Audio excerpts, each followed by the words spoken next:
Hey all. I've been spending quite a bit of time talking to university leadership, at the board of regents to board to senior leadership, and in some cases to faculty level over the last several years, really trying to understand how's AI impactful within the university sector. Some of the work that Paul LeBlanc and I have been doing with colleagues has been around a systems level response to what's going on in AI and the ways university might effectively meet those opportunities. But there's another dynamic at play that I think we can't overlook, which is that the existing system as it is, namely the state systems, the international universities, even the college systems, have an enormous opportunity to use AI strategically and to use it impactfully. What I'm most worried about is these universities are essentially signing contracts with OpenAI or Anthropic. And as great as these technologies are, they're giving away some of their future agency. And an argument I've had for the last while is that the experience we had with OPMs coming in and helping universities move their content online was really a failure of leadership to effectively understand the impacts of digital learning and online opportunities for engaging and teaching and doing research. So I'm worried that we're going to do the same thing with AI, that we're just going to sit on our hands. Leadership's going to be too passive as they've been so far, not strategically intentionally move forward. And the end result is we're going to be incredibly reliant down the road on handing off the visioning and the capabilities of AI to external partners to the university sector. So I'm really motivated with the vision that universities should be focused on becoming AI product builders. And so I'm going to start with this series here. I'm just taking little bits and pieces of talks that I've done over the last while. And each week I'll sort of pop a few thoughts up on where are we at, what does it mean, and how might we respond. And again, consider this a very open invitation for you as university leaders or provosts or presidents or faculties or deans or chairs to start thinking of yourself and your system as an AI product builder, not just a consumer of what's created elsewhere. So I'm going to start by just grabbing the first section here. I essentially just want to look at some of the ways that we can probably most effectively start to deploy and to think meaningfully about AI. And where are we currently, and what are some of the technical implications? So, again, my goal is to move university faculty, staff, and leaders into, and even administrators or board level positions to move into seeing themselves and their institution not as consumers of externally produced AI product, but as central product builders. So, a few quick thoughts. And so I'll go through four components. One is, and this is the first one I'll do in this video, is I'll look at sort of the state of AI and some of the directions we're seeing. Next, I'll look at the impact of AI on learning, and then I'll dive into some of the specifics around human flourishing, which is what does it mean for us as humans to kind of be active in this AI conversation in a way that's actually useful and impactful for the individual human being in a way that affirms our humanity, not denies it or even automates processes. So there's a scenario, and maybe it's a little naive to think from this lens, but where AI has the capability to return us to our humanity that really predates even the Industrial Revolution, which created the modern conception of working and living. And then finally, I want to talk in the fourth section about institutional and personal responses. So the first section is going to run through a series of articles that give us a little bit of a what does the landscape of AI look like and what are some of those directions? So you've probably all seen any framing of these questions, and it's worth emphasizing here and the section that I'll talk about in the next video, which looks at the impact of AI on learning. But it's worth emphasizing that this is contested space. There's no clear way that we should be thinking about AI writ large because it's mixed signals. You'll have one report like this that says, oh, there's an increase of worker productivity, 15% on average, and there's some variation across different population, but as a whole, generative AI has a significantly positive impact. Then you have reports like this from Microsoft, which looked at the significant increase that Microsoft's Diagnostic Orchestrator, which is basically a series of agents that are centrally coordinated to make effective diagnostic decisions about individuals' health or treatment plans. And it indicates that they're successful at a rate that's much higher than a group of physicians. Now, essentially, this is a concept we'll keep coming up against, especially some Anthropic's work on agents as we go forward in this quick little series. is generally these are agents that are tasked with serving a specific role. So you might have an agent whose role it is to diagnose, you might have an agent whose role it is to antagonize that diagnosis and query to make sure that nothing is left unexplored. You may have different agents that each play a different role, and then centrally there's an orchestrator that will try and navigate or assess the performance of each of the individual agents before it's moved to an agentic board, if you will, that might make some of those decisions. So in this case, again, it sounds fantastically positive what's happening.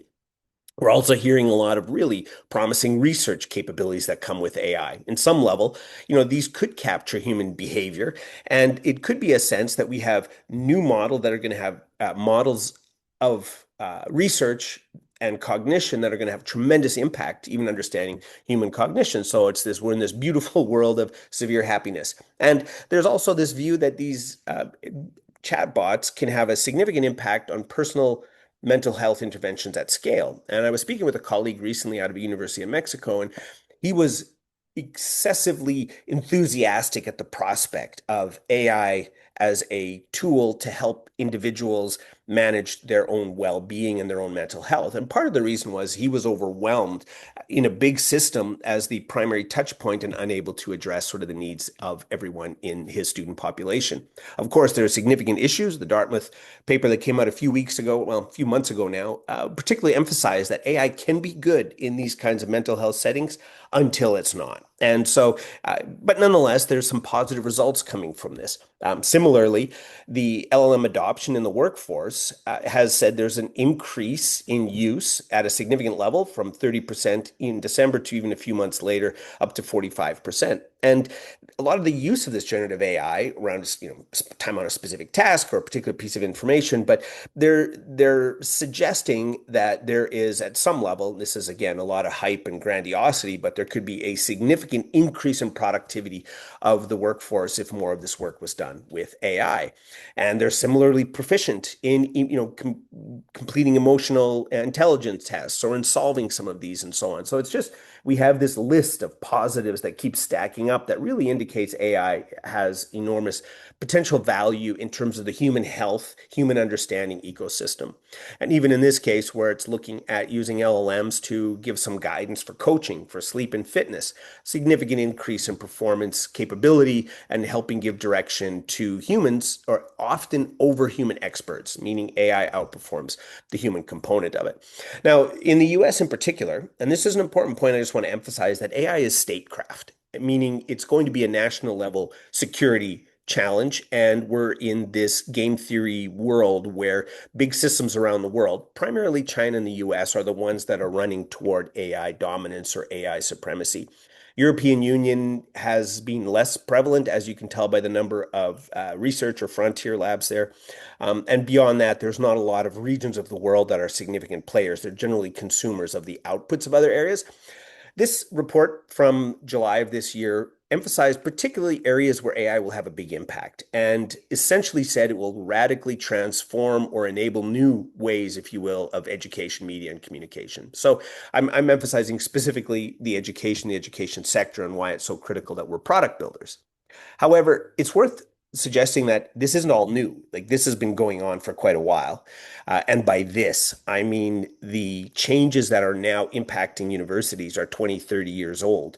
We've seen a change in the participation in higher education, in some cases by gender. We are seeing questions of, especially in the US, the utility and the value of a higher education degree.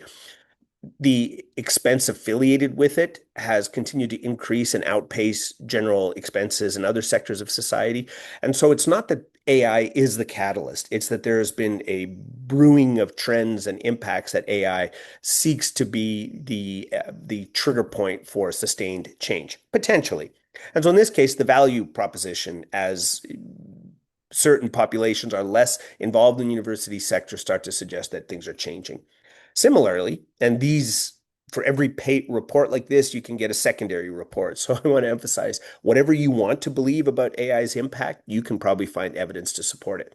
But in this instance, it's these established pathways to work that are challenging and that you're at risk of not being able to properly articulate to incoming students from high school into university sector of that age whether a degree has the value it once had. And I do think it's incumbent on universities to make a new argument for the type of a social compact that we as a system have with individual learners.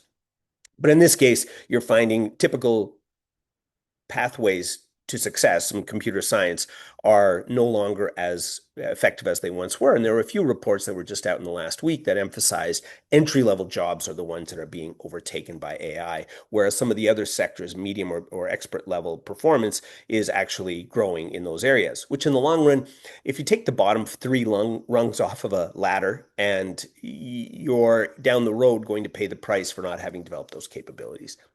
And again, that's shared in some other spaces from reports earlier this year that there's a big rise in unemployment that is around new market entrants. So people who are just graduating, and that in the long run won't end particularly well.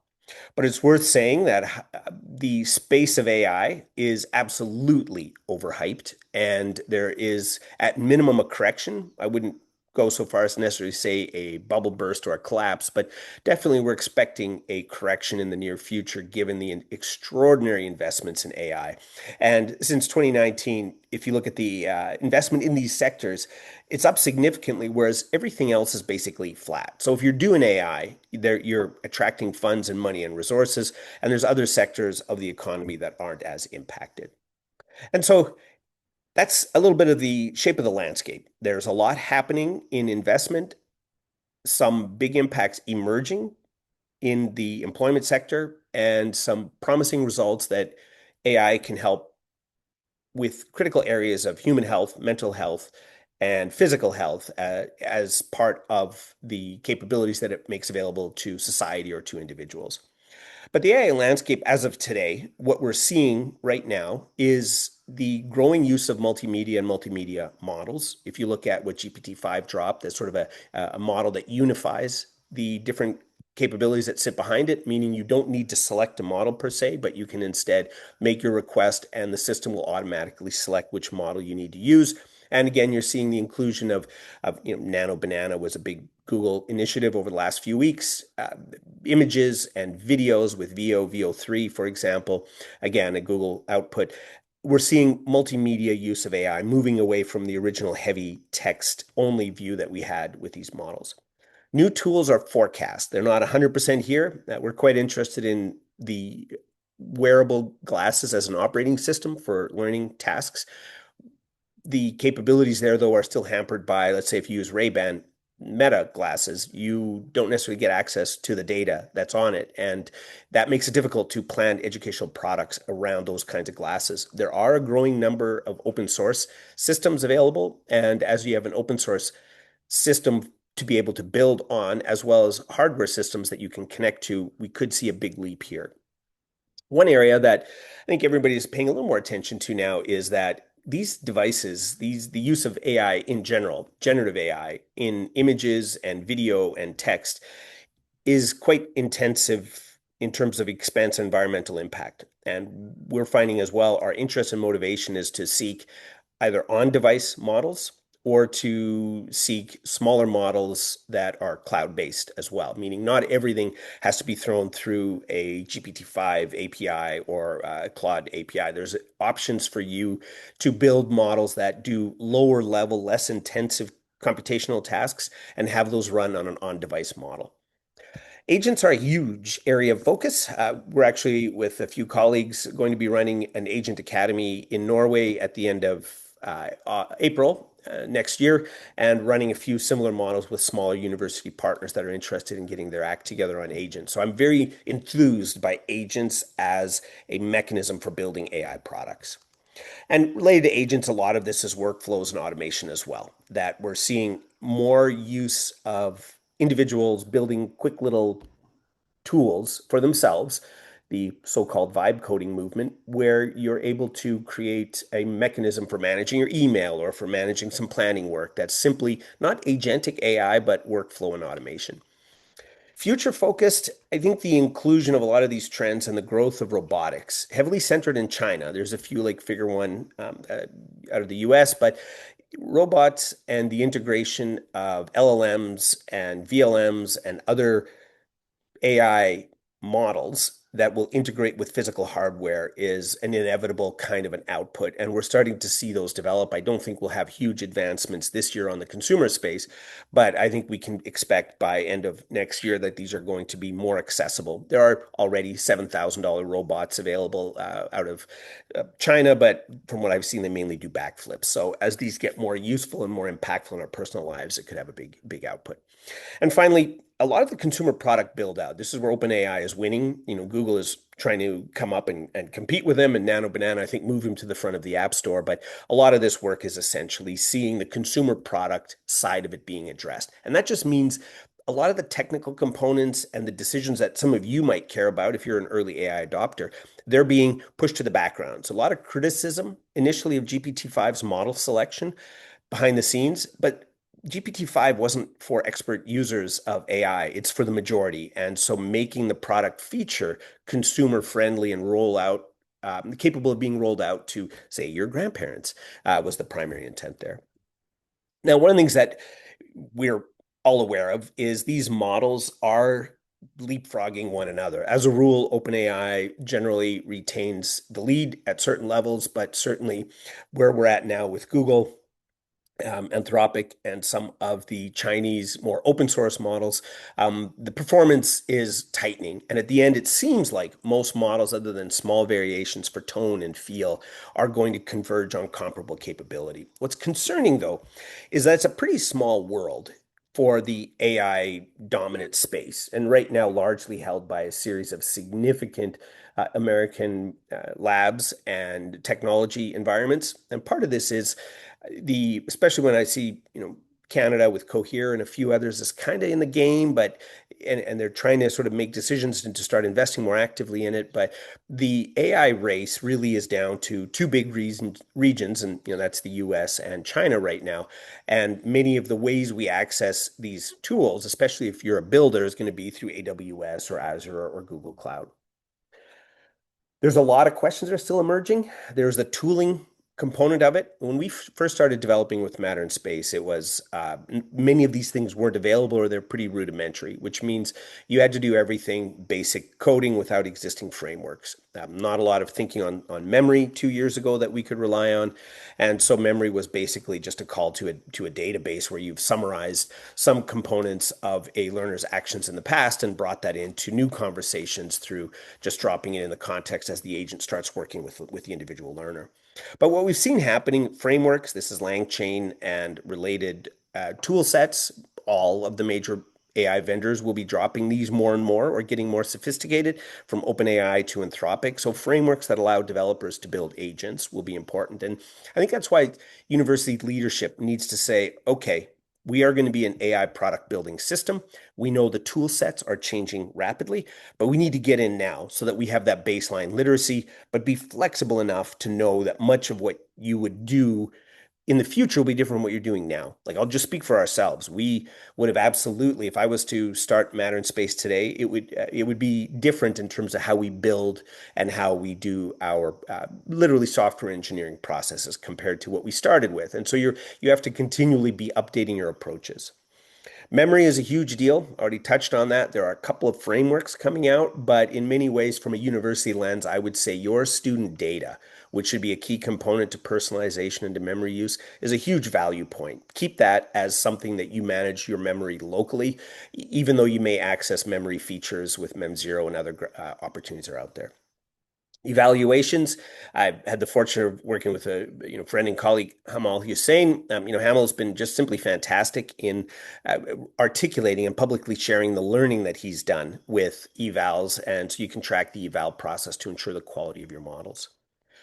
Orchestration, I often talk about this, but a year ago, well, probably more than that, 16 months ago, we wrote a pretty comprehensive view of what AI can do from an agentic perspective. We were looking at AI as a dialogic agent in learning, and we nailed, I think, or I look back at it now, it was a solid assessment of AI's capabilities, but I really didn't nail the orchestration needs. The capability of one agent transferring authentically the outputs of that to another agent, authentically to the outputs of another agent. So the orchestration of agent and agent work was absolutely an area that is urgently needed to get clarity on, because you can definitely create agents that will interact with a learner or that will build content or do multiple choice assessing and testing of learners. But the experience has to feel holistic. And much like GPT-5 sort of had a unity approach to it, so that unified the experience of learners, we're finding multiple learning agents engaging with a student needs careful orchestration to feel authentic. Another aspect is the way that whether it's Google's or IBM's or related platforms or Anthropic, MCP, the Model Context Protocol, we're getting better general standards that allow builders, developers to create tools that work well with other tools. And I think that's going to be a big promising output so that your development actually enables effective coordinating with others. A lot of the interest is around fine tuning and what you do with a core model or a foundation model in a way that's relevant for you as a university. There's early work, Anthropic not announced this late last year, around some capabilities for doing fine tuning at the user level. Namely, a university could take their model, fine tune it for deployment specifically in educational settings. So I think those are promising outputs that we're going to keep seeing. Synthetic data has long been a huge value point for testing data pipelines or for just double checking to make sure that your product's working as you want it to. I think we're going to see more and more around personas and synthetic data use as a way to contribute to the eval process. And eventually getting to the LLM as a judge stage, especially with evaluation, is important. But in many instances, especially during the build out phase and the fine tuning and improvement phase, this synthetic data is critical. And finally, I think a huge area of interest is open source models, the ability for universities to use platforms that aren't necessarily tied primarily to the frontier labs, being able to use on AWS any of the DeepSeek or other open source models is promising. OpenAI did launch about a month ago their own version of an open source model. So we're going to see a little more of this, and not everything needs to be with the big, expensive, high economic environmental impact tools. So that's a promising component that's coming out.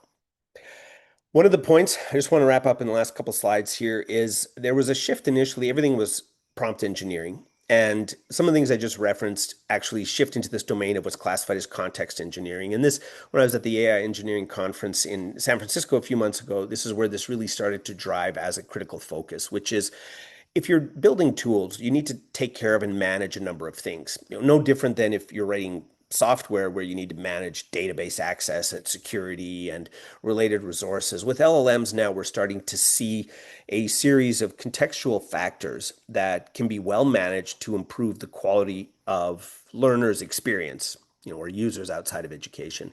But these are things like the state of memory, both immediate and short term, but more consequentially long term, student profile specifically, the way that a model might interact with existing curricula, such as articles you may have written as a faculty member or resources that you have on campus for students to work with. Short-term memory is just what's happening right now.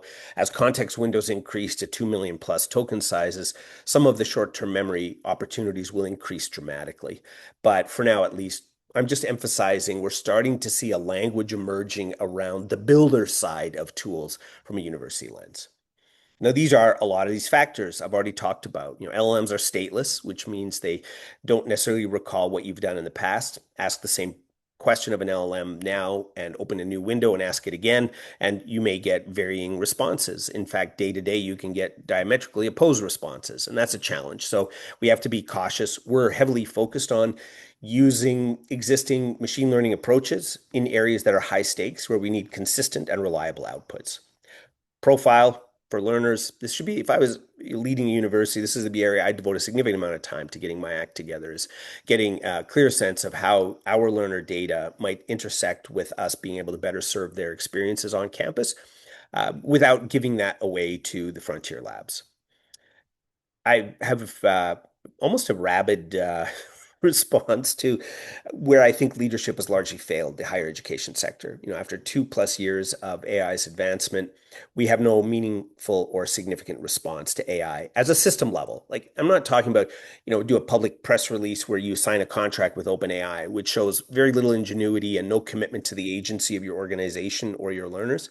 You have to start with a quality data infrastructure, a quality tech layer, and then have a vision. And I'd be perfectly happy with a university that says, hey, we looked at AI and we think we don't want that. Like, that's not the way we want to exist as a university. I mean, I personally think it's probably short-sighted, but at least it's intentional. Like, you know what you are. And if you don't want to be an AI-centric system, that's fine, but explain to your learners why, explain to your stakeholders why, and that's fine. But be intentional. Most leadership I've seen has sort of been taking a sleepwalking approach into this. A couple other points I've already mentioned, tool use, about capability extension, get onto this a little bit in the next slide. And also better end user interfaces and control points. There's a huge need, I think, for agency focus for the end user, both in terms of data, in terms of where AI is used, so it's not foisted upon them. They have choice in the process, and they can understand the exchange they're making. Like, if you don't want to use AI, great, don't use AI. Here are some of the things you might not be able to do as part of a course, but at least know that you have control over you have some agency over that process. Now, this is from Andre Karpathy, the idea of the LLM as an operating system, which is some of the slides previously kind of get at this already, which is you're using these models as sort of a central part of an overall ecosystem that you're going to build. Paul and I in Matter and Space, we refer to this as a compound system. We're adding value by using an LLM, but the particular LLM isn't the product. In fact, we often emphasize if an LLM getting better makes our product better, we have the right focus. If it's a point of competition for us, we're kind of screwed because we simply do not have $1 trillion in resources to allocate toward this like the aggregate LLM industry is. Now, a few points here just around the harms, and these are not inconsequential to look at, which is what are the personal, environmental, social, and even economic impacts of AI, and how do we mitigate that? I'm quite confident that anti-AI sentiment will be the single biggest activist movement in human history because it'll bring together the left's extreme, the right extreme, and in many cases, just sensible citizens who are like, I don't want this environmental impact of this. We have to do better here. So I'm just emphasizing there is going to be a social movement that will want either outright banning of AI or some greater degree of regulation oversight than what we're currently seeing. Next section, I will spend time talking about specifically the effects of AI in the education setting.